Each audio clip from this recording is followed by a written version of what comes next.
lihat-lihat dia bentuknya sangat kecil sekali, mirip kayak biji congklak. Jadi saya memang datang di waktu yang tepat saat musim penghujan di awal tahun, makanya nih nggak heran banyak banget.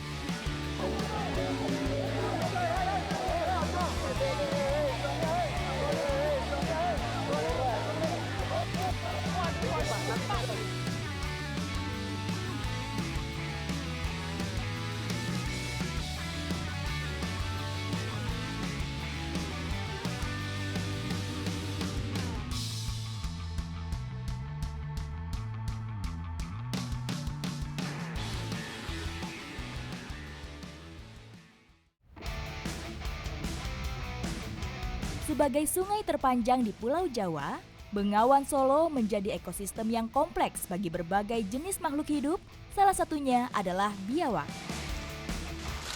Ada salah satu kegiatan di pinggir sungai Bengawan Solo yaitu berburu. Nah, kali ini berburunya beda, berburu biawak.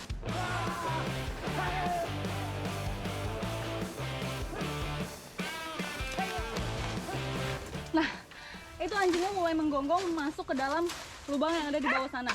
Artinya biawaknya ada di dalam. Jadi dia menandakan dan menunjukkan kepada kita kalau ada biawak di dalam. Anjing untuk berburu biawak dilatih mencium aroma biawak sejak kecil.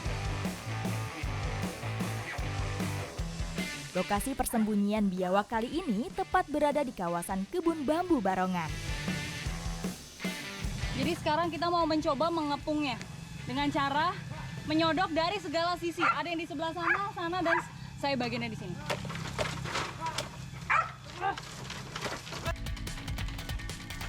Akhirnya usaha kami semua membuahkan hasil. Mana, mana, mana? Wah!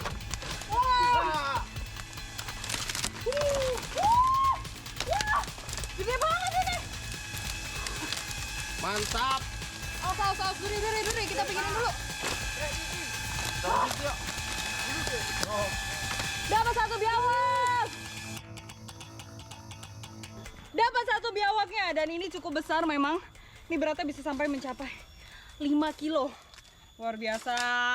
Ini masih liar banget ya. Bau menyengat dari biawak seketika membuat saya merasa mual. Jadi ternyata saya baru tahu ketika biawak ditangkap seperti ini dia akan merasa ketakutan sehingga dia mengeluarkan aroma yang tidak sedap. Saya tadi hampir saja tidak kuat dan ternyata gitu ya, saya baru tahu, Mas. Biawak atau Varanus salvator merupakan salah satu jenis kadal berukuran besar yang tersebar di kawasan Asia. Kita bisa ngelihat juga nih kalau biawak lokal Jawa punya motif yang seperti ini. Jadi di setiap daerah itu motifnya berbeda-beda. Kalau kita nemuin di Kalimantan, Sumatera ataupun Sulawesi, pasti motifnya tidak seperti ini. Sudah dapat satu biawak, tapi kita tetap mau melanjutkan berburu. Anjingnya udah mulai lari.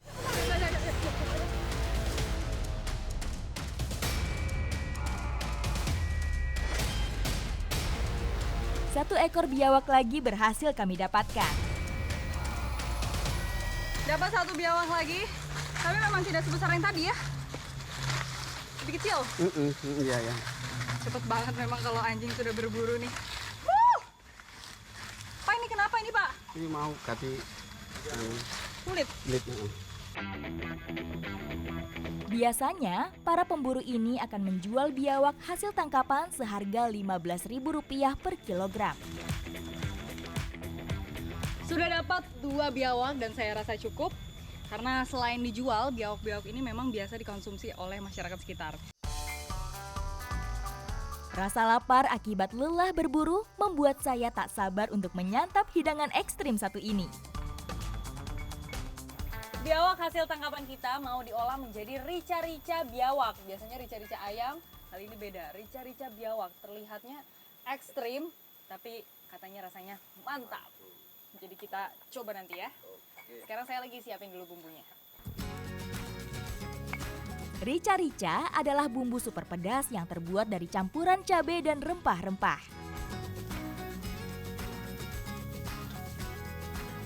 Daging biawaknya harus direbus terlebih dahulu supaya nanti tidak alot, dan ini ditunggu selama setengah jam. Lama ternyata, saya udah keburu lapar. Mengolah daging biawak ternyata tidak sesulit yang saya bayangkan.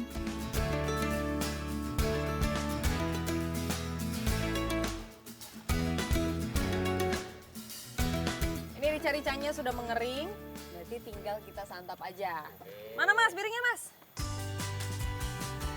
Tidak perlu menunggu lama, bumbu rica-rica pun sudah tercampur merata dan terserap ke daging biawak. Ini dari aromanya sih enak ya. Kita buktikan kalau gitu. Oke.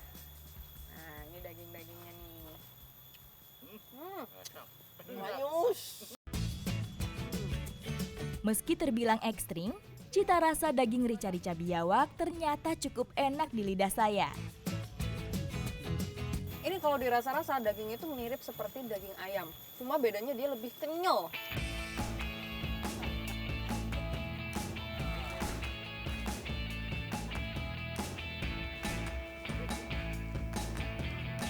Kelihatannya memang serem, tapi ternyata rasanya beneran enak. Cuma bedanya ini agak kasinan aja ya. Iya. Tapi nggak apa-apa, mungkin kurang nasi. Oke, ikuti jejak saya, jejak Petualang.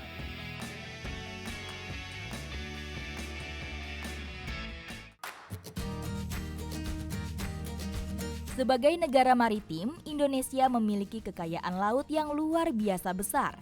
Memiliki luas lautan mencapai lebih dari 3 juta kilometer persegi, Indonesia adalah negara dengan lautan terluas ke-6 di dunia. Ini dia lokasinya, Muara Ketingan. Jadi memang angin dan juga gelombangnya itu cukup ekstrim, tapi kita harus tetap turun karena ini nggak terlalu dalam kan Pak? Enggak dalam kok. Kita buktikan saja lah ya, dalamnya seberapa kira-kira. Yuk. Masyarakat Muara Ketingan, Sidoarjo, Jawa Timur biasa mencari salah satu biota kerang yang terkenal dengan nama kerang kupang. Yuk kita turun. Pelan. Mana Pak? Ini pegang. Benar berarti tidak terlalu dalam. 1 meter kemungkinan dari sana. Kira-kira 1 meter. Jadi waktu yang pas untuk mencari kerang pada saat surut seperti ini. Airnya segini tuh termasuk surut, berarti bisa lebih surut lagi Pak? Ya bisa. Sebenarnya bisa lebih surut lagi, tapi segini udah cocok. Ayo Pak, kita ambil. Ya. Kerang kupang atau Corbula faba hidup di lumpur asin. Habitat kerang kupang putih itu memang di muara seperti ini. Jadi tantangannya gelombang yang tinggi, angin yang kencang, dan permukaannya ini penuh dengan lumpur karena dia udah dekat dengan laut. Kerang ini memang banyak ditemukan di perairan pantai utara Jawa Timur, seperti Sidoarjo, Surabaya, dan Pasuruan.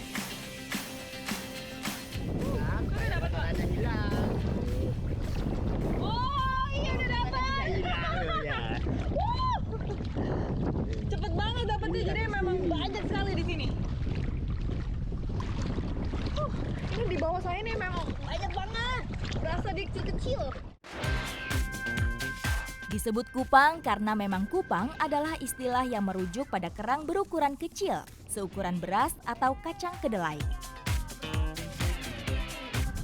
Ini kalau dilihat-lihat, dia bentuknya sangat kecil sekali. Mirip kayak biji congklak. Pak, ya kan? Bisa buat congklak kali Pak ini. Lucu loh, warnanya putih. Dan katanya, kalau yang warnanya hijau ini dia justru udah mati. Meski kecil, kerang kupang mempunyai kemampuan beradaptasi yang sangat baik.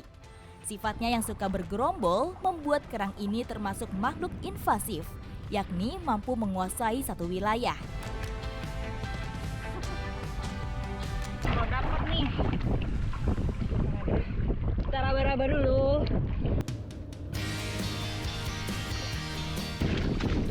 Jadi setelah didapat, karena banyak sekali lumpurnya, harus dibersihkan terlebih dahulu.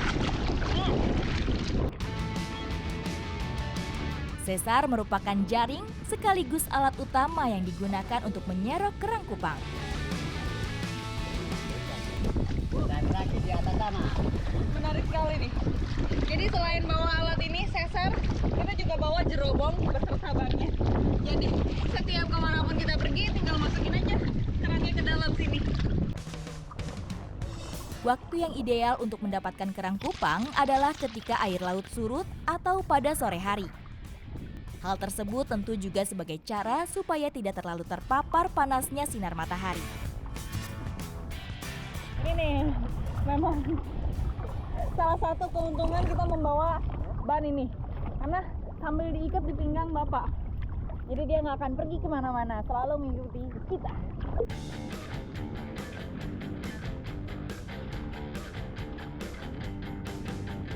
Kondisi airnya sudah semakin surut, jadi kita harus segera pulang. Kalau tidak, ini nanti kena lumpur, kita nggak bisa pulang, terdampar. Airnya habis.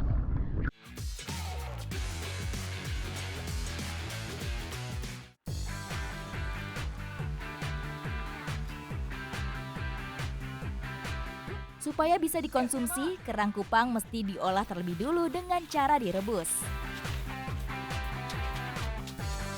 Ini sekarang kerang kupangnya mulai ke dalam proses pengolahan. Jadi yang pertama harus dibukain dulu cangkang-cangkangnya ya Pak. Jadi nanti diambilin dagingnya. Prosesnya cukup panjang.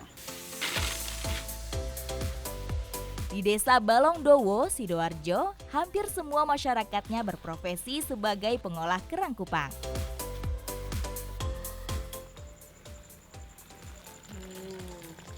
Setelah diaduk-aduk langsung kelihatan nih antara cangkang kerang dan juga dagingnya terpisah semuanya. Sambil dipindahkan, sambil menunggu dia agak sedikit dingin. Pada proses perebusan ini, tidak semua daging kerang bisa terlepas dari cangkangnya.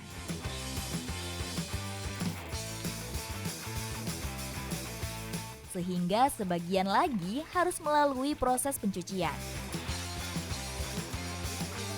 Membersihkan cangkang kerangnya juga harus dengan tenaga supaya daging-daging yang nempel itu akan lebih cepat keluar. Nah, kalau seperti ini sudah bersih semuanya. Daging-dagingnya ada di bawah, nanti tinggal diambilin aja. Cangkangnya berarti dibuang, Bu. Dibuang saja. Dalam sehari, tempat pengolahan kerang kupang ini bisa merebus hingga 1 kuintal kerang. Sudah sebanyak ini. Jadi untuk mendapatkan daging kerang kupang tidak mudah, prosesnya panjang, harus direbus dulu, diambilin dari cangkang-cangkangnya biar bisa mendapatkan daging yang seperti ini. Habis ini dagingnya mau diolah menjadi sesuatu makanan khas. Kira-kira seperti apa? Ikuti jejak saya, jejak petualang.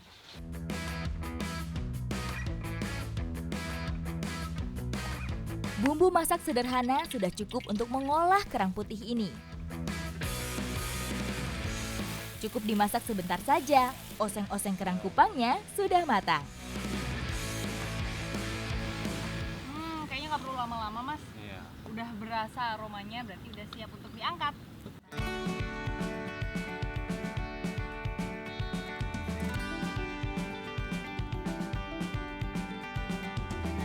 Perut yang sudah keroncongan pun tidak sabar untuk segera mencobanya.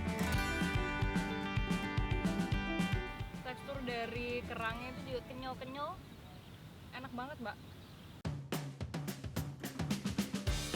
Rasanya yang gurih dan tidak amis membuat saya terus ketagihan memasukkan suap demi suap oseng-oseng kerang kupang ke mulut saya. Setelah dari Wonocolo dan seharian mencari kerang, sekarang ditutup dengan hidangan yang enak banget. Dan ternyata memasak menggunakan bahan bakar minyak tanah memiliki aroma dan rasa yang khas. Ikuti jejak saya, jejak petualang.